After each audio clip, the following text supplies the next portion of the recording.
Hey guys, Dutchy here bringing you some more Stormgate action. This is once again from the Aureil Circuit tournament. And this time we've got Aureil versus Matt, or Mattarino, or Mapparino. He goes by many names. We've got Aureil in the top left as the Celestial here in the blue, and in the bottom right, in the red, we've got Matt himself doing a, well, I could barely even get my intro in, getting 2 vaults out. So, is there a third vault? There is a third vault. Fantastic. So, Matt was like, you know what? You know what? Let's see what you're going to do about this, Aureil. You want a macro versus me? You want a proxy vector versus me? You will see what happens. And this is just the first game of the best of 3. But we know how Aureil plays. If you've seen my games, if you play the game, if you know the man, you know what his builds are. And, you know, we got Matt like, nah. Let's see, Tribute Pyre almost done. Charges building up for the brutes, I'm sure. He's got the supply. 27 is plenty, because you'll get 9 supply per round, because it's 3 per brute. But then when you split them into fiends, they go down to 2, which I assume he is going to do. So then the fiends go down to 2 supply. So, you know, you've got 18 supply, so 3 rounds of brutes, but then you're gonna, like I said, when they split, the number goes back down, so he can get another round of brutes. So this is at least 2 rounds of brutes, at least. And then if some of the fiends die, you might even get a 3rd round of brute, all off of 1 pyre, staying on just 1 base, obviously. The fiends are here. I don't see a tower yet. I don't see an Argent. This is a disaster. The effigy even going down. I don't think that does anything anymore. It used to, but I don't think it does. You need the brute upgrade for it, but maybe he was expecting some, you know, return back. Okay, so he gets in because Aureil has to lift up. Oh my god, this is working super well, Matt. Okay, dude. The prisms get pulled, but some already died.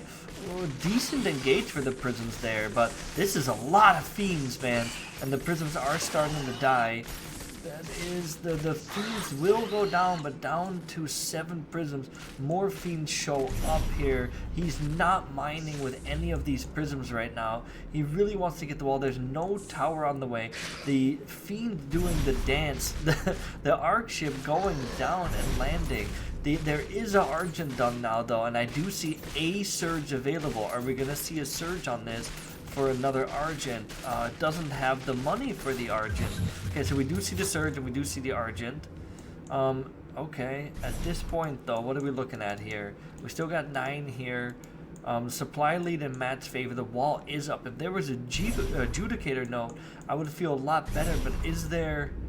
There is another surge still available. You can't use surges on arc ships, but arc ships have 800. So you actually are just better going off after the arc ship, huh? Because it has less health and it can't be surged. Okay, so I think if Matt would have known that, he would have been focusing the arc ships. But what does it matter? He gets the chamber anyway. Who cares what I think? Don't listen to me. Just do what Matt does. It's working just fine. Oh, another chamber gets placed. It immediately goes down. There's just not very many prisms. More fiends show up. The supply is widening. Matt saying, all right, enough of that. I feel good about the damage I did. I'm just going to keep building fiends. And now he goes down to the storm gate. Aureil getting his wall back, because he can't even build a Judicator node without this chamber up. What is this? This is an Empower. He uses it on a single fiend? That's BM. Alright, I'm just kidding. It's hilarious, and I love it. I'm here for it. This is a 275 health fiend. They do get more attack speed from this, so... I mean, there we go. Now it's attacking. It was kind of running around. I'm watching that single fiend. Fiend hasn't taken the lick. Okay, the fiend took a tiny bit of damage there. It is taking some shots. That's hilarious. Look at that fiend. Sorry, I'm still coughing a bit, but that fiend, man, that is so funny. All right, good job, man. Good game, well played. I love it. My favorite part was the Empowered Fiend. That's just fantastic. If this was the only game I was posting of this series, it would be called Empowered Fiend OP or something. Good game. Matt takes game 1 of game 3. Alright, let's go. Game 2. Game 2 here of the best of 3 of Aureil versus Matt. Now we've got Aureil in the bottom right as the Celestial... bottom left bottom. And in the right top, we have got Matt. Matt is up 1-0 in the series. He took Aureil down with a triple vault opener. And, you know, I have a feeling history is about to repeat itself in terms of the opener. Will Aureil adjust? Will Matt do something different? This is 1 vault so far. Is there a second vault? Doesn't look like a second vault. So it looks like this time he is going to go vault into expand. The effigies would reinforce that assumption. Now we've got the arc ship here from Aureil. Maybe it's just because you can 2 building wall here. And if you can 2 building wall, the Fiend Rush is just not as potent. And maybe Matt's like, nah, I did it last game. And he's going to expect it, and it's so easy to wall off on this map that this time I'm just going to do it a little bit more standard. He does go 1 vault though, so I wonder if he's going to use that to go brute, 2 vault, the second vault was later, if he's going to use a single brute to scout, or if that is more just like, hey, you know what? You want to, okay, it is what I thought, he is scouting. I was wondering if he was just getting it early in case there was some sort of cheese, but Aureil doesn't really do Argent cheese, so... Matt doing what I thought he was doing, which is scouting. The 2 fiends. I wonder if this is intentional or if that's because he tried to go up here, and since it's walled off, it rerouted the fiends. Okay, so there is a Argent. Aureil a little bit quick on the reaction there because of what happened last game, probably. He's probably like, screw that. That was super annoying. But he still skips the node, bravely, might I add, to get that 3rd arc ship. I really like that. It makes a lot of sense. It really does. And I think that getting that arc ship that much earlier is just massive. And I thought he was only going to be able to do that against Vanguard, but versus Inferno it works too, which is so like brave. I would definitely have built a tower just because I say to myself, fine, even if I lose this game, I'm not going to lose it to the Fiend Rush again. I'm building a damn tower. But Aureil's like, nah, I'm not scared. I'm going to be quick about my reaction and quickly get the arc. Now, he swapped there because this arc ship has a full health. So if Fiends were to show up, it's got a little bit more durability. Here goes the Star Forges. So now we're seeing more of the Aureil, you know, more typical style. Now, that's later than he normally does. And I bet it's because he had to get these Argents. He would have liked to have skipped those Argents. So the scanner is in here doing some pokey poke, squeezes out of that Fiend line, and zips on out of here. And the Gremlin takes a shot at it, the Tribute Pyre Gremlin. Meanwhile, Aureil finds a good spot to perch up, keeping an eye on the Stormgate. That's a good spot to remember on this map. I think we saw this one in one of the games too, which was absurd. And enemy forces have begun. Let's see. That's 5 brutes from Matt.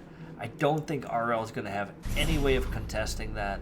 Nah, they're not going to get here in time. No way. Absolutely no way. That thing is dead before they show up. Yeah, bonk. Just doesn't have the manpower, even if he showed up. At best, he would have delayed him. Now, what do we got here from Aureil? Or, sorry, from Matt. What's he going to pick? Picks the Empower. Is he going to use it on a Brute this time? If you split it into Fiends again and use it on the Fiend, dude, I'm just going to shake my head. Like an old man. Like a grumpy old man. So what is he doing? If he had tier 2, he would definitely throw it on a Hellborn, right? But I don't think he's got tier 2. He is on his way with tier 2. I bet that's happening. He's going to get tier 2. He's going to pop a Hellborn. He's going to pop it on that Hellborn, and he's going to push. He's going to push. Now, he does have Brute Charge. And that is going to help him deflect this. Aureil does not have the high ground that he did that game against Jay. Not that I would... Well, yeah, he might. Jumping into Inferno, though, is borderline suicide. Because if they pop their fiends after that, you're just dead. So here we go. We got the vectors. Oh, man, if Matt would have seen that right away. No, no. Is he going to get it? Oh, no. Wait a minute. Wait a minute. Did he get it? He did get it on the Hellborn. All right. Hell yeah. So we got Big Daddy Hellborn here. What has it got? It's got attack speed increase. Oh, he found the scanner and get this Hellborn's already the best. Okay, then we've got 3 vector here. Look in the flank. They're not going to do anything. Oh, running into the brutes with the charge. Oh my word, this is looking terrible for Aureil. Is Matt about to take this in a 2-0? That was about the best thing he could have hoped for. Now, we do have some Carnivex, but they're a Hellborn. Saber. That is such an early Saber. That might be enough. That's going to help so much. Okay. The Carnivex inside, he does save that Carnivex, and he's going to get the healing from the node from it. The other Carnivex is up, but now this one goes back into the fight. This Hellborn is putting out damage. That reduced attack speed, you can really see it. Look how much faster it shoots than the other ones. It's kind of, if it stays in place for like 2 volleys, you can really see it then. Okay, but 2 sabers should be enough to push this back. More brutes do show up. Boy, I wonder if there was like an angle there to split into fiends with all those brutes instead. I really wonder. Nah, there's Carnivex and Saber. I take it back. Okay, so damn, dude, these Sabers are putting in work. And more Carnivex show up. Oh, the Hellborn, the Big Daddy Hellborn went down. Oh, that Hellborn was the shiz. That thing was attacking so fast. Alright, we've got 3 Carnivex and 2 Saber. We've got 2 Hellborn. The supply is so heavily in Aureil's favor. I think that was just too much to lose. Man, I don't know. I don't think Matt could have played that fight any better. He did about as well as he could have given the units he had. But I think Aureil's counter was just crazy strong versus it. I think the Sabers, that's a tier 2.5 unit.